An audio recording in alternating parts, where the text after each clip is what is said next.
बच्चों आज हम लोग बात करने वाले हैं लेंस मेकर फार्मूले के बारे में। अगर आप किसी कंपटीशन एग्जाम की तैयारी कर रहे हैं लाइक जेडब्ल्यू नीट, तो इस पूरी प्रॉब्लम को बड़े ध्यान से देखिएगा, क्योंकि इसका जो फाइनल एक्सप्रेशन आता है उसके बाद में हम कुछ मॉडिफिकेशंस करते हैं और अलग अलग कंडीशन में गिवन लेंस की फोकल लेंथ हम लोग फाइंड आउट करेंगे।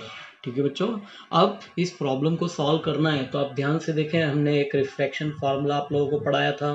क्या होता है वो हमारा mu minus one by R which is equals to mu by V minus one by O.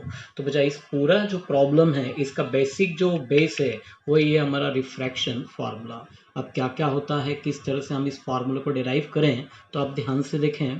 तो let us suppose this one is convex lens, and this convex lens is made up of two refracting surface. First refracting surface is AB and the second refracting surface is CD of same refractive index, right? With the help of first refracting surface AB, the image of this point object O after refraction through the surface is made at I prime. This I prime makes an object for the second refracting surface and final image will be formed at I. तो देखा बच्चों, ये है हमारा एक convex lens और ये convex lens दो रिफ्रैक्टिंग सरफेसेस, पहली रिफ्रैक्टिंग सरफेस कौन सी है हमारी A B, second refracting surface कौन सी है हमारी सी डी। इन दो रिफ्रैक्टिंग सरफेसेस से मिलके बना है, जिनमें दोनों रिफ्रैक्टिंग सरफेसेस के जो रिफ्रैक्टिव इंडेक्स हैं वो सेम है। बच्चों ध्यान से देखें, फर्स्ट रिफ्रैक्टिंग सरफेस के थ्रू इस पॉइंट ऑब्जेक्ट ओ की जो इमेज है वो कहाँ फॉर्म होती है, आई प्राइम पे। ये जो आई प्राइम है ये सेकंड रिफ्रैक्टिंग सरफेस के लिए जो ऑब्जेक्ट काम करता है and final image will be formed at eye. तो बच्चों आई थिंक इसका जो बेसिक डिस्क्रिप्शन है वो आपको समझ में आ गया होगा, राइट। तो बच्चों बात करते हैं for the first refracting surface of radius of curvature R1, right. क्या बोला था हमने, the image of this point object O will be formed at I prime. ध्यान से देखिए, यहां से लेकर यहां तक की डिस्टेंस क्या हो गई हमारी, objective distance, right. For the first refracting surface जो इमेज डिस्टेंस है बच्चों वो कितनी है, वी प्राइम। इसका रेडियस ऑफ कर्वेचर हमने बताया कितना है, R1, राइट। तो लगाए जरा फर्स्ट वाले सरफेस के लिए रिफ्रैक्शन फार्मूला, तो लिखा भी हमने, देखो, now using refraction formula for first refracting surface A B of radius of curvature R1, क्या हो जाएगा बच्चों, mu minus one by R1 which is equals to mu by V prime minus one by U. तो बच्चों देखा आपने, हमने first refraction formula लगाया किसके लिए, फर्स्ट रिफ्रैक्टिंग सरफेस के लिए। अच्छा एक चीज आप ध्यान देखें कि फर्स्ट रिफ्रैक्टिंग सरफेस में जो लाइट रेज है वो रेयर मीडियम से कहाँ जा रहा है, डेंसर मीडियम में। But for the second refracting surface C D of radius of curvature R2, the light ray is come from denser medium to rare medium. कहां से कहां जा रहा है बच्चों, ये डेंसर मीडियम से रेयर मीडियम में। जब कोई light rays denser medium to rare medium आएगी बच्चों, हमने प्रिंसिपल ऑफ रिवर्सिबिलिटी पढ़ा था, क्या था, g mu a which is equals to one by a mu g. तो बच्चों उस फंडे को हम यहाँ पे यूज करेंगे, कैसा क्या है, तो आप ध्यान से देखते रहे। क्या बोल रहा है वो, similarly the refraction formula for the second refracting surface of radius of curvature R2, क्या लिखा है बच्चों यहाँ पे, one by mu minus one by R2 which is equals to 1 by mu by V minus 1 by V prime। Because second refracting surface के लिए बच्चों ये है हमारी ऑब्जेक्टिव डिस्टेंस और ये है इमेज डिस्टेंस। अब आप सोच रहे होंगे कि हमने यहाँ पे 1 बाय म्यू क्यों लिया, ऊपर म्यू था, यहाँ पे 1 बाय म्यू क्यों लिया। तो बच्चों उसका भी रीजन आप लोगों के लिए मैंने यहाँ पे लिख दिया है। Here 1 by mu is written at the place of mu because light ray is come from denser medium to rare medium. That's why G mu A can be written as 1 by A mu G। तो बच्चों वो relative refractive index था, उसको हमने absolute form में लिखा, तो G mu A को, that means glass to air को क्या लिख सकते हैं, 1 by एयर टू ग्लास। ठीक है बच्चों, तो आई थिंक ये वाली प्रॉब्लम आपको समझ में आ गई होगी। तो वंस अगेन हियर क्या बोला हमने कि here 1 by mu is written at the place of mu because light rays come from denser medium to rare medium। तो बच्चों यहाँ तक आई थिंक कोई दिक्कत नहीं होगी। अब ध्यान से देखिए, हमने दोनों साइड म्यू से मल्टीप्लाई कर लिया। जब आप इसको म्यू से मल्टीप्लाई कर लेंगे क्या होगा, यहाँ के स्टेप हमारी 1 minus mu by R two which is equals to 1 by V minus mu by V prime.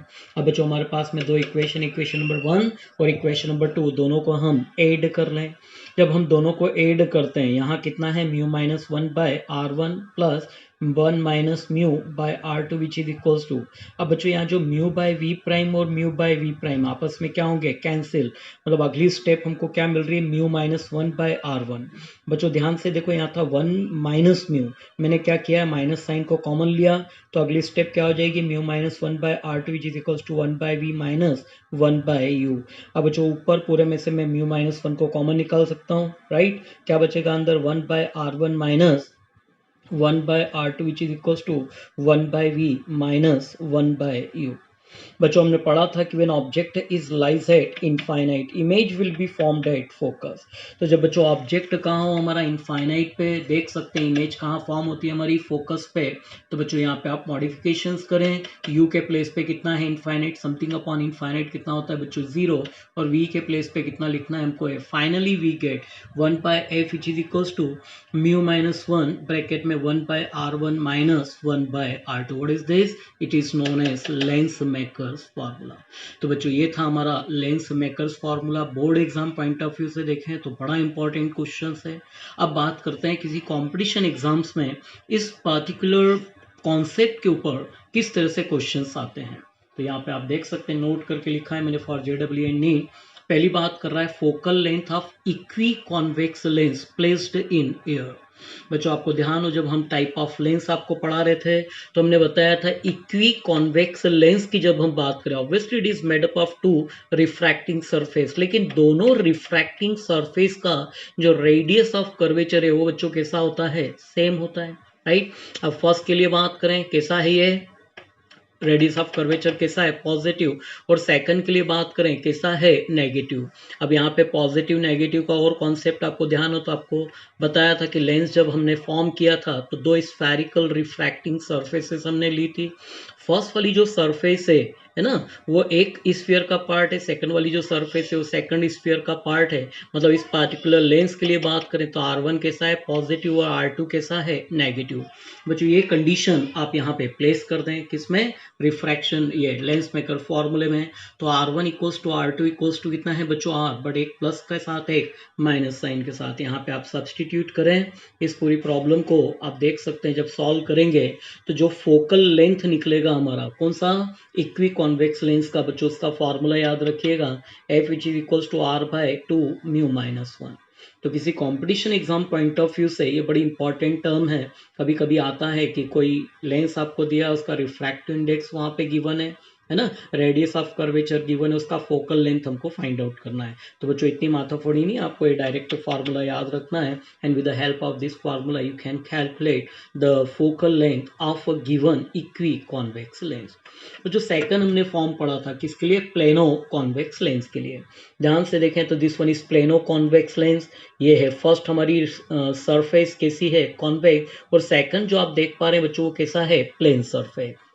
जहां तक प्लेन सरफेस की बात करें, आपको बताया था उसका फोकल लेंथ कितना होता है, infinite, that means radius of curvature भी कितना है, infinite. Once again by using lens maker formula बच्चों क्या हो जाएगा, 1 by F which is equals to mu minus 1। ये जो है इसका रेडियस ऑफ कर्वेचर पॉजिटिव है, अगले वाले का इनफाइनाइट है, रख दें तो देख सकते हैं कि जो प्लेनो कॉन्वेक्स लेंस है उसकी फोकल लेंथ निकालने का जो फॉर्मूला वो क्या है, F which is equals to R by mu minus 1। तो बच्चों इस तरह की प्रॉब्लम्स आती हैं जेडब्ल्यू या नीट एग्जाम में, तो इस तरह के डायरेक्ट फॉर्मूलाज यूज करके हम प्रॉब्लम्स को सॉल्व कर सकते हैं, ठीक है। बच्चों कई बार किसी कंपटीशन एग्जाम में हम लोग फेस करते हैं, कंपटीशन एग्जाम को हम फेस करते हैं तो देखते हैं कुछ इस तरह की प्रॉब्लम्स भी आती हैं, उसके पीछे क्या रीज़न है वो भी आप ध्यान से देखें। तो let us suppose this one is equi convex lens, and if this equi convex lens is cut into two equal part by a horizontal plane A B. तो बच्चों देख पा रहे हैं यहाँ पे एक इक्वी कॉन्वेक्स लेंस, और इस इक्वी कॉन्वेक्स लेंस को हमने एक ए बी हॉरिजॉन्टल के थ्रू दो इक्वल पार्ट में इसको डिवाइड किया। वहाँ जो क्वेश्चंस आता है तो बताते हैं, ये हमसे पूछते हैं कि बताइए कि इसकी फोकल लेंथ पे क्या फ़र्क पड़ेगा, इसके थ्रू जो इमेज फॉर्म हो रही है उसकी इंटेंसिटी पे बच्चों क्या फ़र्क पड़ेगा। तो पहला कॉन्सेप्ट हम लोग क्लियर करें कि this equiconvex lens is cut into two equal parts, there is no change in the focal length of given parts. तो उसके जो भी पार्ट्स हैं बच्चों, दो पार्ट्स हैं, उनकी फोकल लेंथ पे कोई फर्क नहीं पड़ेगा। बिकॉज जब लेंस मेकर फार्मूले की बच्चों हम बात करें तो हमने बताया था कि lens makers formula still depend on the radius of curvature of the two given surfaces as well as refractive index of the material medium. तो जब इस लेंस को हम दो इक्वल पार्ट में डिवाइड करते हैं तो आप देख सकते हैं कि इन दोनों की रेडियस ऑफ कर्वेचर पे कोई फर्क नहीं पड़ा। That means radius of curvature दोनों सर्फेसेस की रिमेन्स अनचेंज्ड हैं। साथ साथ जो मटेरियल मीडियम है उसके रिफ्रैक्टिव इंडेक्स में भी कोई चेंज नहीं आया है। तो बच्चों कॉन्सेप्ट क्लियर कर लेना कि किसी इक्वी कॉन्वेक्स लेंस को दो हॉरिजॉन्टल पार्ट्स में हम लोग डिवाइड करें तो उनके फोकल लेंथ पे कोई फर्क नहीं पड़ता है। बट बच्चों जहाँ तक इंटेंसिटी की बात करें, बड़ा इंपॉर्टेंट कॉन्सेप्ट है। तो यहाँ पे मैंने आपके लिए लिखा है, क्या बोल रहा है कि intensity is directly proportional to square of aperture. Aperture का मतलब आप लोग समझते हैं, डायमीटर की हम लोग बात कर रहे हैं। तो बच्चों जब इस लेंस को दो इक्वल पार्ट में हम लोग डिवाइड करते हैं तो उसकी जो इमेज फॉर्म हो रही है उसकी इंटेंसिटी क्या होती है, रिड्यूस हो जाती है। क्यों रिड्यूस हो जाती है? बिकॉज इसका अपर्चर आप देख सकते हैं क्या हुआ है, रिड्यूस हुआ। अपर्चर रिड्यूस हुआ मतलब इंटेंसिटी भी क्या होगी, रिड्यूस हो जाएगी।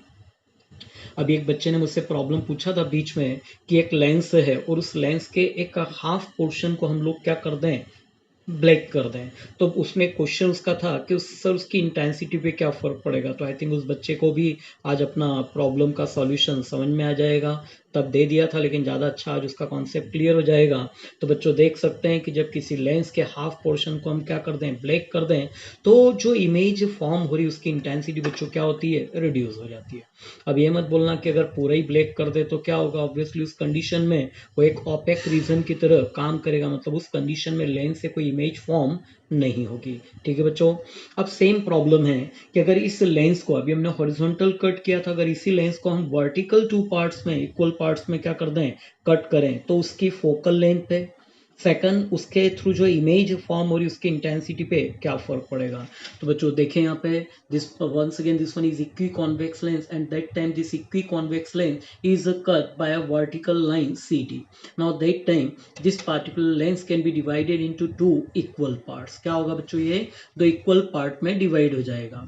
अब की कंडीशन में बच्चों बात करें तो इनकी जो रेडियस ऑफ कर्वेचर है वो जस्ट क्या होगी, हाफ हो जाएगी। हमने फार्मूला थोड़ी देर पहले आपको पढ़ाया था, F which is equals to कितना होता है, R/2 μ-1। अब कंडीशन क्या है कि जब हमने उसको कट किया तो अब उसकी जो रेडियस ऑफ कर्वेचर है वो प्रेजेंट रेडियस ऑफ कर्वेचर की बच्चों कितनी हो गई, हाफ हो गई। Now that time the focal length of given portion, नया फार्मूला क्या बनेगा, f prime which is equals to R'/2 μ-1, right. रख दीजिए condition, R prime which is equals to कितना है, R/2। और जो इस पूरे को जब आप सॉल्व करेंगे, इस पूरे को देखो किससे रिप्लेस कर सकते हैं हम, एफ से। इस पूरे को जब आप सॉल्व करेंगे तो देख पाएंगे कि अब जो हमारा इनिशियल जो फोकल लेंथ है वो कितनी टाइम्स इंक्रीज हो जाती है, it is just increases by 2 times. देखा बच्चों, तो अगर किसी लेंस को अगर दो इक्वल पार्ट में हम लोग क्या कर दें, डिवाइड कर दें, तो हर एक इक्वल पार्ट की जो फोकल लेंथ है वो जस्ट क्या होती है, डबल हो जाती है। जहां तक बच्चों बात करें image form, intensity of image form, तो वो जो इमेज फॉर्म हो रही है उसकी इंटेंसिटी में कोई चेंज नहीं होगा। क्यों नहीं होगा, बिकॉज हमने ऊपर फार्मूला आपको पढ़ाया था कि intensity is directly proportional to square of aperture. जब इसको इक्वल पार्ट में हम डिवाइड करते हैं वर्टिकल में तो बच्चों इसके अपर्चर या डायमीटर में कोई चेंज नहीं आता है। चूंकि डायमीटर में कोई चेंज नहीं है, अपर्चर में कोई चेंज नहीं है, तो जो इमेज फॉर्म्ड हो रही है उसकी इंटेंसिटी में भी कोई चेंज नहीं होगा। ठीक है बच्चों। अब इसी तरह की एक प्रॉब्लम है कि नॉर्मली जब हम लेंस के ऊपर लाइट को इंसिडेंट कराते हैं बच्चों तो मोनोक्रोमेटिक लाइट होती है। Monochromatic that mean single colour का लाइट होता है। बट इफ इन केस कि अगर हम लेंस के ऊपर एक वाइट लाइट को क्या करें, इंसिडेंट कराएं।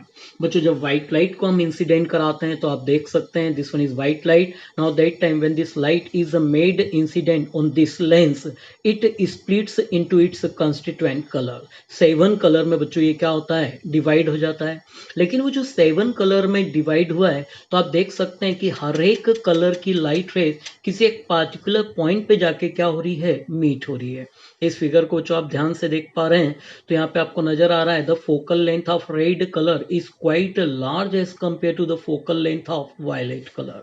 तो दिख रहा है बच्चों यहाँ पे रेड कलर की जो फोकल लेंथ है वायलेट कलर से क्या है, ज्यादा।